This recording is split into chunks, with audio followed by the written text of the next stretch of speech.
Hello,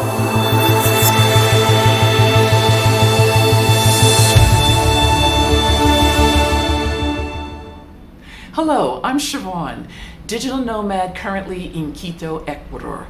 Welcome to the Panelist Spotlight for the Digital Nomads Beyond 50 2021 Summit, a virtual event of information and inspiration for those choosing to travel and work location independent.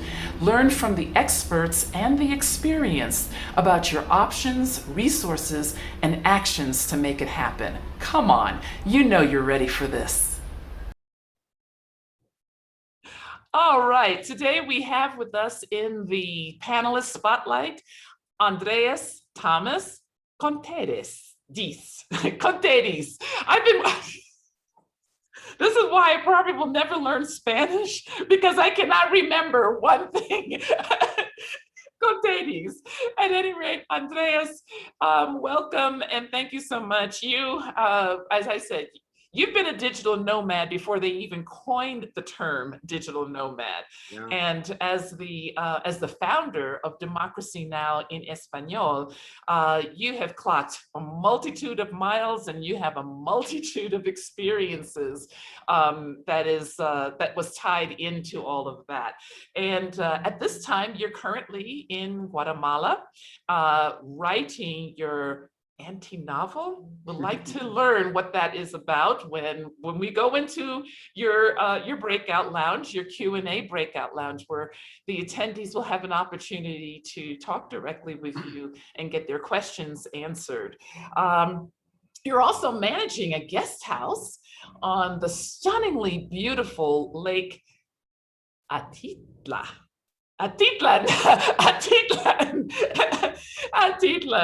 And so towards that end, could you please share with us, as a panelist with us during the Digital Nomad Beyond 50 Summit this June, please share with us what people will be able to discuss with you in your breakout lounge.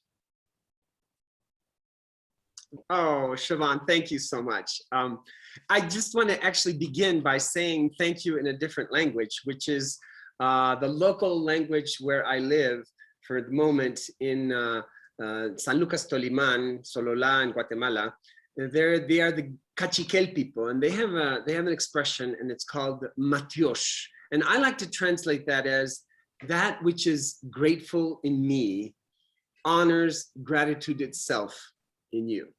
And I think I'm saying that for myself, but also for so many people who are really relishing from and benefiting from the labors that you have endeavored to commit yourself to, because you've given birth to this amazing Digital Nomads Plus 50 movement. And hopefully it will continue to thrive.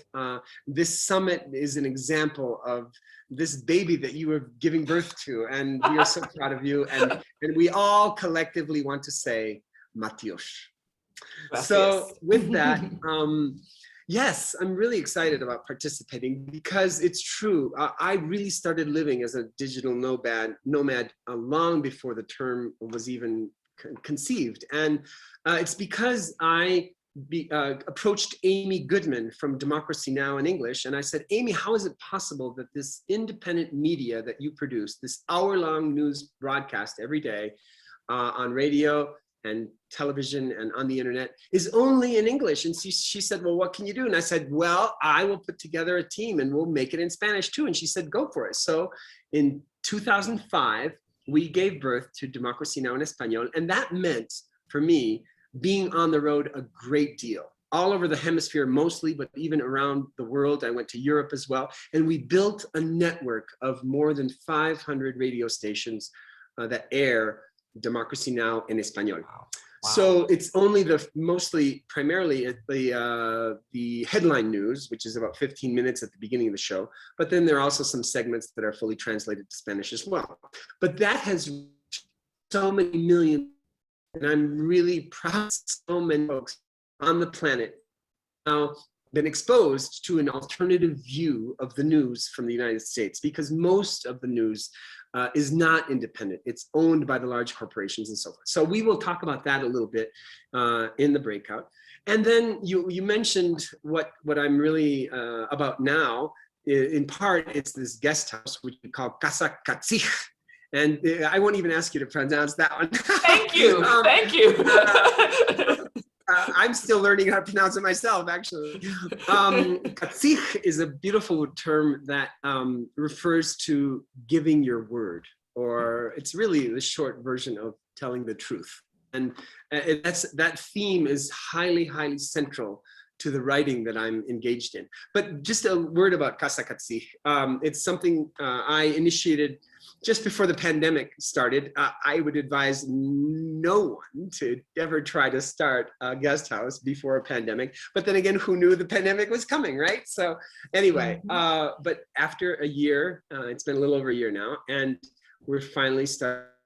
Folks show up at this place, and it's a beautiful team of people who are there taking care of guests and everything. I show up and I live there for a little bit, and then I go off and continue to be a digital nomad. So I really hope that folks, if they ever come visit Guatemala, can come to the beautiful Lake Atitlán and enjoy beautiful hospitality. So we'll say just a little bit about that, but mostly I also want to talk about this writing project, which really is central to the deepest passions of my life.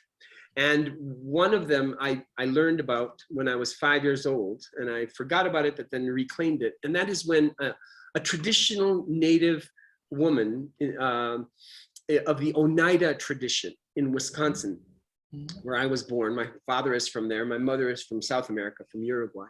But this woman, this elder woman named Melissa, gathered a family, and she gave me the name Shooting Star. And I didn't know that at the time, or I forgot about it quickly. But then years and years later, reclaimed the name and realized that cosmic wisdom is something that I am mad about. I just want to be a badass pursuer of what the universe wants to teach us, right? And so I studied cosmology for about 10 years at the California Institute of Indigo Studies. And then, so this is more later in my life, right? But in the meantime, between age 5 and age 40, I was very, very much involved in trying to bring social change to the planet. And largely as a result of my family situation. My aunt and then my uncle from Uruguay, South America, were taken political prisoners and suffered horrible torture and brutal treatment, and sponsored in part by the US government, as our government has supported many dictatorships throughout history. But as a teenager, I learned that my family was being affected. And so I very much dedicated my life to trying to improve the situation of then my uncle, because he was in for 8 years.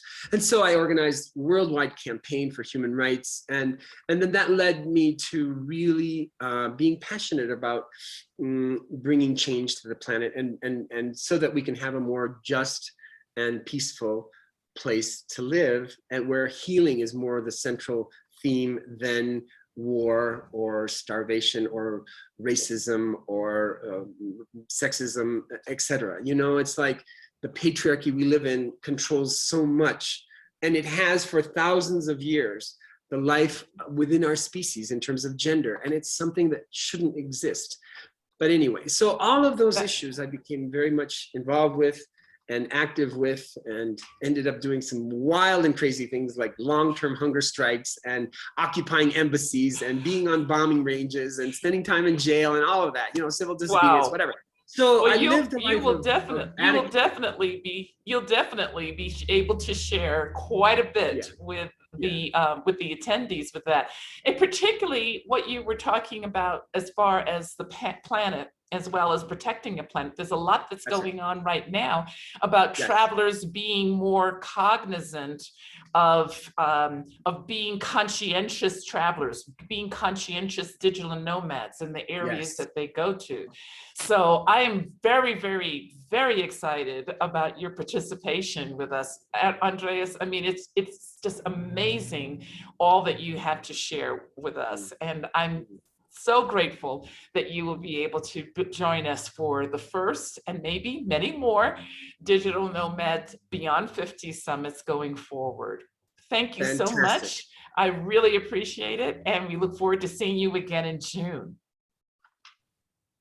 Matios. Matios, thank you.